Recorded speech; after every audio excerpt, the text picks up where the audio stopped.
پاکستان اور سعودی عرب کے درمیان کشمیر کے ایشو پر اس کو دور کر دیا سعودی عرب نے. تو بالکل جو پرائم منسٹر نے کہا اور ہمارے وزیر خارجہ بھی کہتے رہے کہ سعودی عرب ایک انڈیپینڈنٹ ملک ہے, ان کی ایک اپنی پالیسی ہے, پاکستان بھی ایک انڈیپینڈنٹ ملک ہے, ہم ایک دوسرے کی ہو سکتا ہے توقعات زیادہ کر رہے ہوں لیکن جو بیسک پرنسپل ہیں اس پر ہم قائم ہیں. اور وہ بیسک پرنسپل کیا ہے کہ آج بھی پاکستان کی سیکورٹی فورسز اور پاکستان کا بچہ جو ہمارے اعلیٰ ترین مذہبی مقامات ہیں مدینہ منورہ اور مکہ مکرمہ, اس کی حفاظت کے لیے کٹنے کے لیے تیار ہے.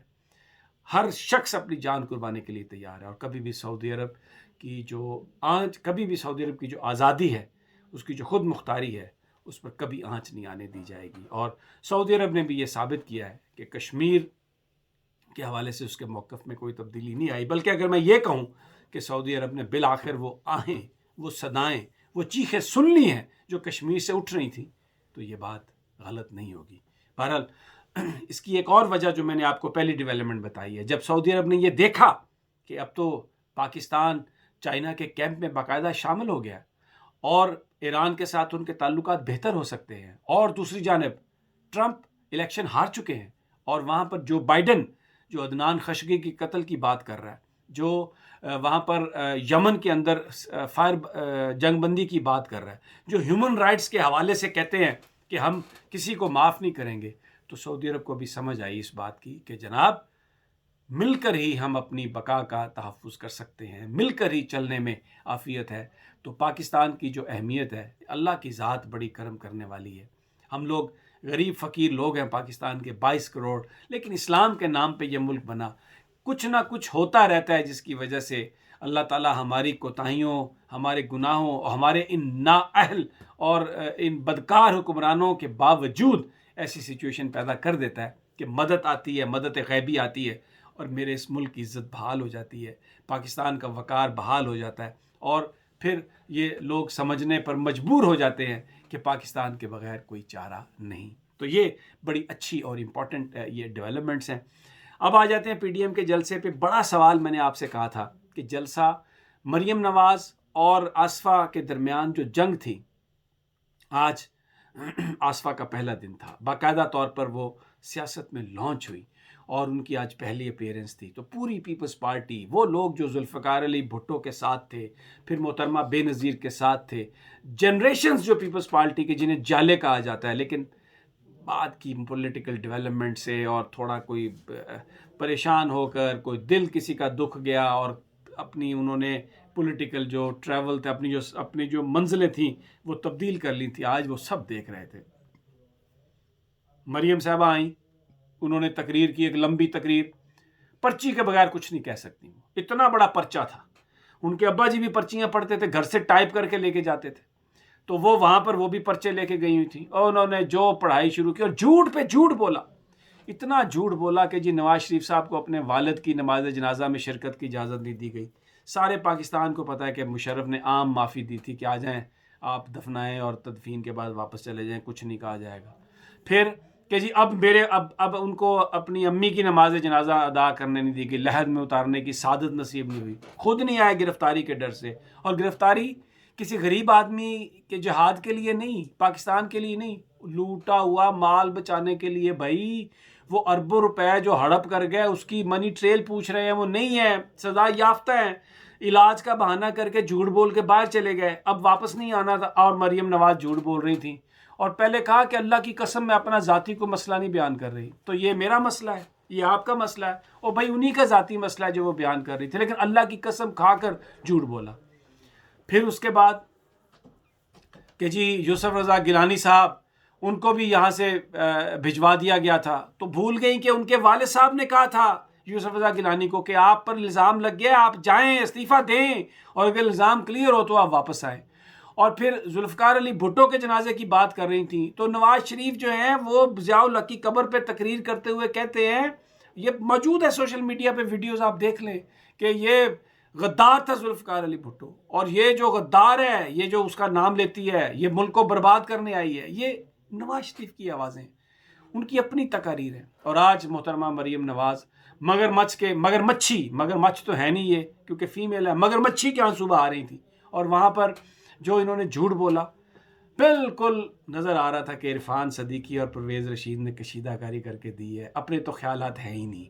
اتنی عقل کہاں، اتنی باتیں کہاں یاد رہ سکتی ہیں انہیں.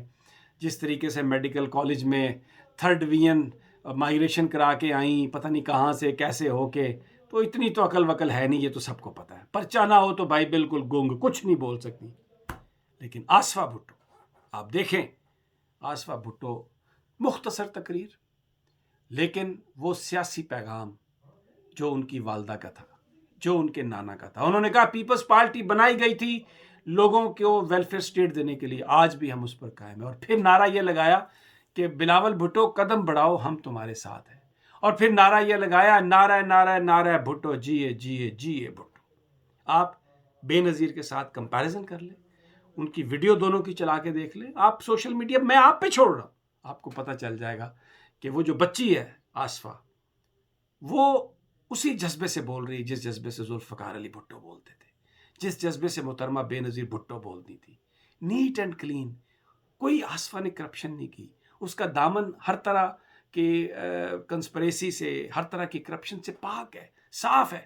اور وہ آ کے جو اس نے میسج آج دیا، جس طریقے سے اس نے تھرلڈ کیا پیپلز پارٹی کے ورکرز کو، میرا خیال ہے، میں تو یہ سمجھتا ہوں کہ آج کا دن آصفہ بھٹو کا دن تھا. اگرچہ یہ جو پلیٹ فارم تھا، یہ پاکستان کی سول اور عسکری قیادت کو برا بھلا کہنے کے لیے تھا. اور یہ جو میں نے پہلے آپ کو اچیومنٹ سنوائی ہیں، چائنا کے ساتھ جو ہماری زبردست جو MOU ہوا ہے، اور پھر سعودی عرب نے جو OIC وزرائے خارجہ نے جو کشمیر پر کیا ہے، اپوزیشن کے کسی رہنما کو اتنی توفیق نہیں تھی کہ وہ ان ڈیولپمنٹس کا ذکر کر سکے، یہ بتا سکے کہ پاکستان کی سول اور پاکستان کی عسکری قیادت کس طریقے سے آگے بڑھ رہی ہے. وہ وہاں پر آئے، گالیاں والیاں دے کے چلے گئے، اور مولانا فضل الرحمان تو خاص طور پر. لیکن میں آپ کو ایک بات بتا دوں، جو وہاں پر لوگوں نے جس طرح سے رسپانس دیا ہے، جتنی کم تعداد میں لوگ آئے ہیں، یہ بہت جلد ان کو بھاگنے کی جگہ نہیں ملے گی. یہ جو اپوزیشن کے لوگ ہیں، خاص طور پر مولانا فضل الرحمان کے ساتھ تو جو ہونے والی ہے نا، یہ تو بالکل، یہ تو ہاتھ لگا لگا کے دیکھیں گے کہ ان کے ساتھ کیا ہو گئی ہے. بہرحال اجازت دیجیے، اگلی ویڈیو تک انشاءاللہ جلد ملاقات ہوگی. اللہ نگہبان.